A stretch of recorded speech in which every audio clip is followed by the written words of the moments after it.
नमः श्री वर्धमानाय निर्धूतकलिलात्मने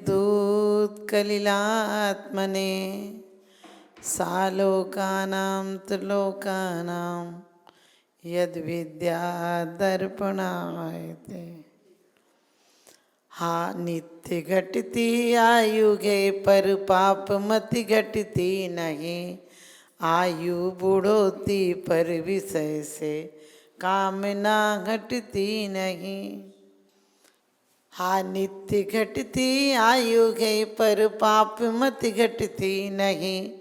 आयु बूढ़ोती पर विषय से कामना घटती नहीं। मैं यत्न करता हूँ दवा में धर्म में करता नहीं। दुर्मोह महिमा से ग्रसित हूँ नाथ बच सकता नहीं। हाँ आयु घटती नित्य की पर पाप मति घटती नहीं। आयु तो क्या होती घटती है और वासनाएं बढ़ती हैं। तन जीर्ण होता है और वासनाएं जवान होती हैं। क्योंकि कहते हैं काया दिन दिन घटती जावे माया बढ़ती जावे। कि जीवन की हम बहुत तैयारियां करते हैं लेकिन जिस तैयारी को आए थे वो तैयारी नहीं करते हैं। और सच पूछो तो जो तैयारी करते हैं वो दोबारा यहाँ पर जन्म नहीं लेते हैं। क्योंकि जीवन की सारी योजनाएं हम मौत से बचने के लिए करते हैं। जितनी योजनाएं हैं चाहे बैंक बैलेंस हो, परिवार हो, अच्छा मकान हो, अच्छी नौकरी हो और अच्छे बच्चे हों, अच्छे रिश्तेदार हों, बॉडीगार्ड हों, जितनी भी तुम्हारी बैंक बैलेंस से लेकर पूजा धर्म तक, धर्म भी हम सिर्फ आयु को बचाने के लिए करते हैं। और एक बार आयु को नष्ट करने के लिए कर लें तो हम मौत से हमेशा हमेशा को बच जाएं। क्योंकि रोज मौत हर जन्म में आती है, हर पर्याय में आती है। और आचार्य तो ये तक कहते कि लब्ध पर्याप्त जीवन भी हमने प्राप्त किया जिसमें नियम से मर ही जाते हैं। पर्याप्तियां पूर्ण होने के पहले मर जाते हैं, अंतर मुहूर्त में मर जाते हैं। माँ को तो पता तक नहीं चलता है। हमने कई पर्याय तो मनुष्य पर्याय में भी ऐसी पाई हैं जिसमें एहसास तक नहीं होता घर वालों को आया था और मर गया। लेकिन वो सब क्यों पाते हैं? क्योंकि हमने आज तक जीवन की तैयारी की है, मौत की तैयारी नहीं की है। मौत से हम बहुत घबराते हैं। किसी की अर्थी आ रही हो तो हम बच्चे को अंदर कर लेते हैं।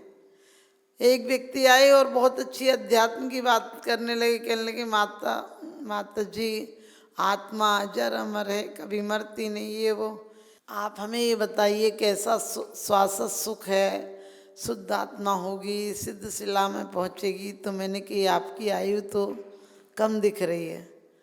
उनने तो एक शब्द नहीं बोला और ऐसे भागे जैसे कि बहुत बड़ी घटना होगी। मैंने कि जो बात पूछने आए थे वो तो पूछो। बोले आपने ऐसी खराब बात ही कह दी, अब क्या पूछो, किसी से कह दो। बोले यहाँ पे कोई और रहता है? हमने कहा यहाँ 4 आत्माएं रहती। तो कहने लगे माता जी आपको डर नहीं लगता है? आप समझ गए, यदि कह दो कि आत्मा हम आत्मा हैं तो लोग डर जाएंगे। आत्मा से हमारा इतना ही परिचय है कि वो भूत होते होंगे, कोई बाधा होती होगी जो आत्मा है। आज सच पूछो दुनिया में आत्मा के नाम पर लोगों ने कितना भ्रम फैला रखा कि वो आत्मा भटकती है। अरे आत्मा भटकती, जिस दिन आत्मा के लिए हो जाए उस दिन ना भटकती है ना अटकती है, वे धड़क अपने स्थान पर पहुंचती है। आत्मा को हमने आज तक जाना नहीं। जीवन भर तैयारी करते हैं मौत से और मौत के पास से पहुंच जाते हैं। क्योंकि पेपर की तैयारी साल भर करना पड़ती है तब रिजल्ट आता है। मौत की तैयारी भी जीवन पर्यंत करना पड़ती है। मौत से इतनी दहशत क्यों? वो तो एक दिन आएगी। मौत से इतनी दहशत क्यों? वो तो एक दिन आएगी। और जिंदगी से इतनी दिल लगी क्यों? वो तो एक दिन जाएगी। मौत से आहट क्यों? मौत की आहट सुनकर घबराहट क्यों होती है? अरे कुछ मिले या ना मिले, जीवन में धन मिले, पैसा मिले, पत्नी मिले, परिवार मिले, पद मिले, पता नहीं मिले या नहीं मिले, लेकिन मौत बड़ी वफादार है, आती है, सबके घर आती है और जिसके घर आती है छोड़ कर नहीं जाती है, साथ में ले जाती है। हमें उसी क्षण याद आता है। कभी कभी आपने देखा होगा जो लोग रोते हैं, जो लोग मरने के बाद रोते हैं, वो अपने लिए कौन रोता है? बाबूजी थोड़े दिन और जी जाते, ये काम करा जाते, ये काम करा जाते, और नहीं तो अब बच्चों को कौन छोड़ने जाएगा, घर का सामान कौन लाएगा। दरवाजे पे बैठे रहते थे तो चौकीदारी होती रहती थी। हमने कहा हद हो गई आदमी।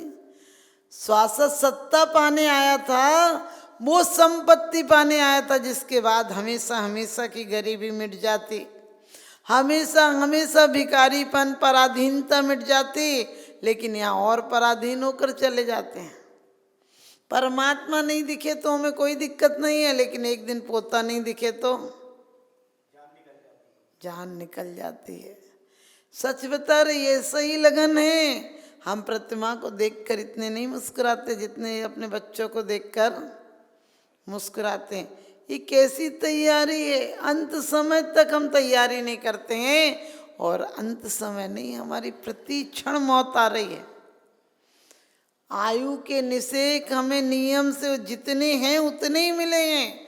हमारे आचार्यों ने क्यों कहा कि चिंता मत करना, शोक मत करना, क्रोध मत करना, भय मत करना, काम मत करना?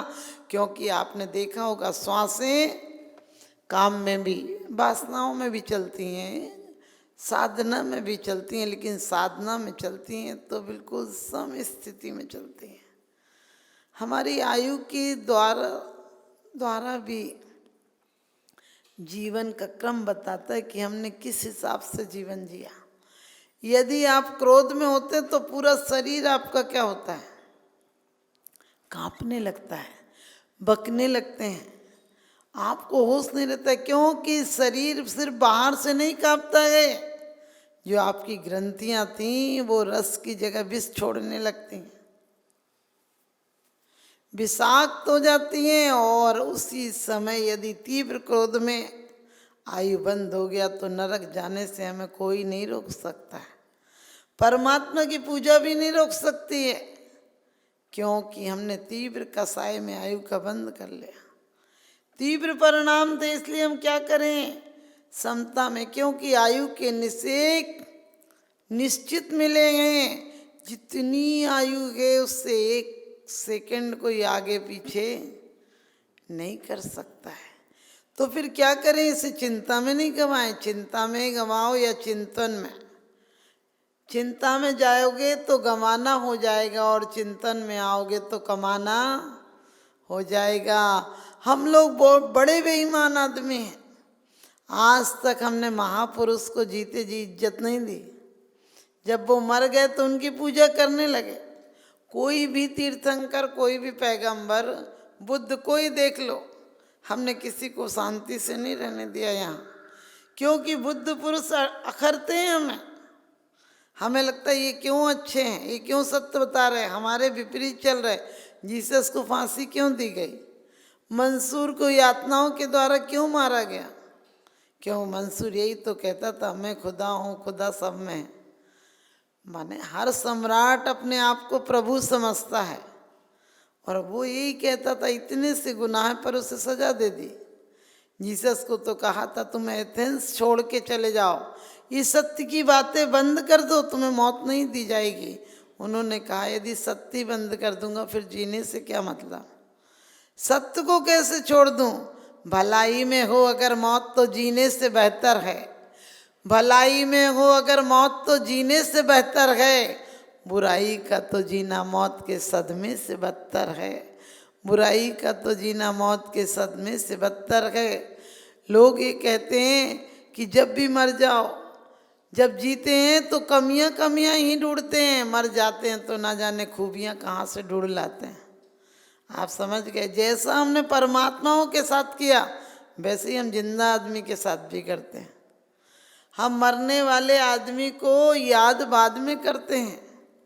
अरे मरने वाला ये आदमी भी ऐसी मौत मरे कि लोगों के लिए एक लकीर बन जाए, लोगों के लिए एक आदर्श बन जाए।